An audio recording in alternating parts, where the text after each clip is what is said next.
જય હિન્દ જય ભારત. ભાઈ હવે ઉનાળો આવી ગયો એટલે આપણે ત્યાં બરફના ગોળાની હારોહાર આ ઓરેન્જના જ્યુસે પીવાના ચાલુ થઈ જાય. ઢગલા મોઢે રિક્ષાઓમાં કિલો મોઢે મળશે ઓરેન્જ.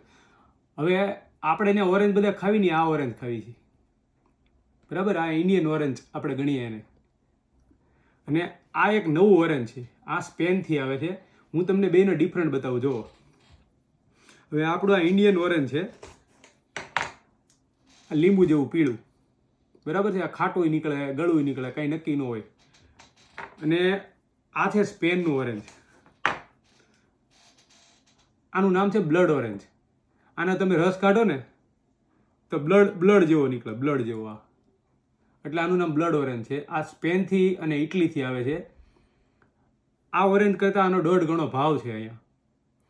ખાવામાં એટલું સ્વાદિષ્ટ છે, એટલો એનો ટેસ્ટી સ્વાદ છે. ન્યુટ્રિશનનું પ્રમાણ વધારે છે, વિટામિન સીનું પ્રમાણ વધારે છે. અને અહીંના લોકો લગભગ આપણાવાળાને ઘણાને ખબર નથી કે આવું ઓરેન્જ અહીંયા મળે છે. તો આ મેં પહેલી વખત જોયું આ ઓરેન્જ કેવું છે. આનું નામ બ્લડ ઓરેન્જ છે. તમે આમ જોવો ને તો તમને એનો રસ જ ખબર પડી જાય. પિંક કલરનો જ આ રસ નીકળે, આ બ્લડ ઓરેન્જ. હવે આવો ઓરેન્જ આપણે ત્યાં કદાચ મળતા નથી.